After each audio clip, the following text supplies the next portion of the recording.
Merry Christmas, happy holidays, and I don't know, happy random Wednesday in December if you have nothing festive going on. And if you are one of the people who has nothing festive going on, or even if you do, I definitely want to spend this season like celebrating what I'm going to absolutely say is one of the most iconic movies of the 21st century. Incredibly bold claim, but I mean, I'm right.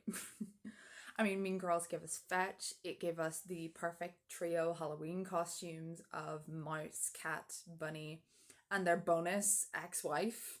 And like, tell me that you're not the sort of person that like quotes along with every single line in Mean Girls when you watch it. Like, you're lying. Like, dead ass. Like, tell me a quote from Mean Girls that doesn't get recited to you regularly. Nonetheless, I am a Christmas enjoyer, and therefore the scene that I'm going to be putting all of my energy in today is going to be Jingle Bell Rock. Jingle Bell Rock is like a microcosm of Mean Girls, and it comes in like sections. So first we've got the bit where they're like prepping, and Gretchen, who has been chipped away at and who has had her self-esteem ruined by Regina like time and time again, and she's really losing faith in the plastics. She's just started blabbing. She's just started saying whatever. She's talking about Regina's nose job. She's talking about the fact that Regina's parents don't sleep in the same bed anymore. Like, dirt. Like, they wanted to get something that they could use. She's giving them whatever. And it symbolizes how fragile the plastics friendship actually is. It's three people who know how valuable the others are. Regina knows that Gretchen can get all of these secrets out of people. Regina knows that Gretchen is wealthy. Regina knows that Karen is considered pretty. The three of them together can be a very powerful force. But it's not really a true friendship. They don't like each other. They're only around each other because they know how useful Regina is. And at this point, Gretchen's position in the group is shifting completely. She is losing grip of it. And it's symbolized at its best when, like, Regina literally says to her, swap sides with Katie.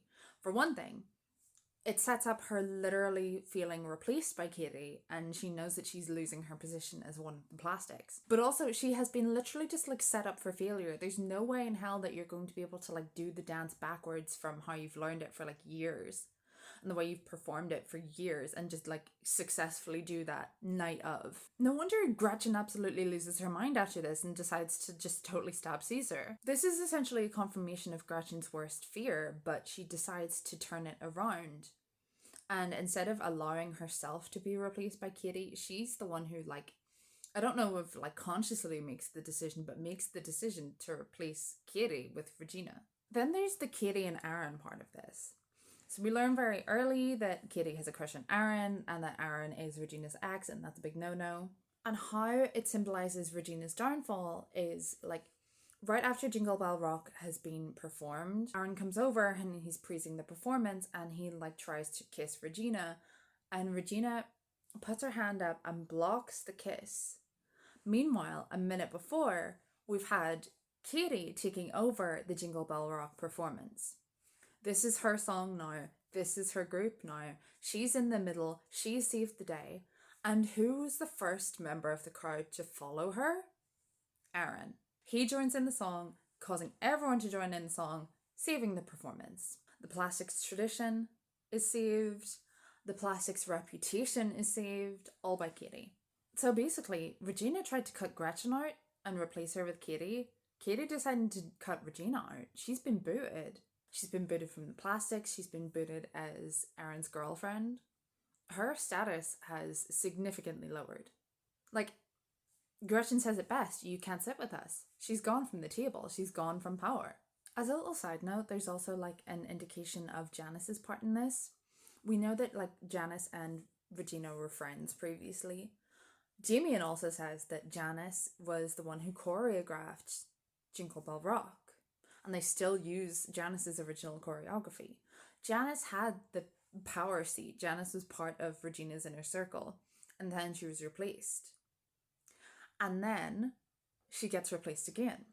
Regina was friends with Janice, and then she replaced her with Karen and Gretchen. Janice becomes friends with Katie. Katie replaces Janice with Karen and Gretchen. Janice leading Katie to her position as the leader of the plastics leads to Janice's downfall yet again. And speaking of, one final point that's contained here is that it foreshadows the end of Katie's position of power as well.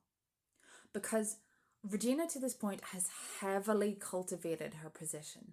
She surrounds herself with people who are useful to her.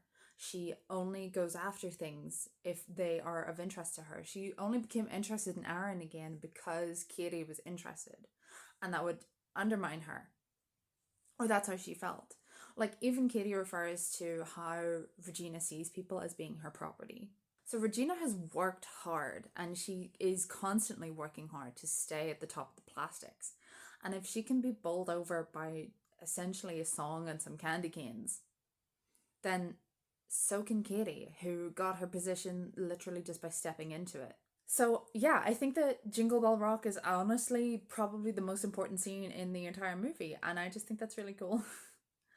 So that's pretty much all I have to say. I'm just doing a little short one. I'm trying to sort of just like get into the habit of filming again because it's something that I really enjoyed, and I took a massive break up from it literally because well, about 6 people at a time were actually seeing any of my videos, and that was a little bit disheartening, and I've decided that like all 6 of those people deserve entertainment.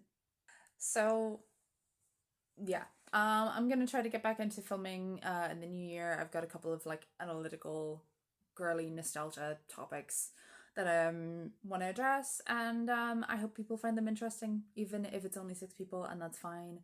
So for tonight, happy Christmas, Hanukkah, Kwanzaa, Eid, Wednesday, and honestly, if you're just having a rough time in December, because a lot of people are, then I hope something a little bit pink can brighten your day.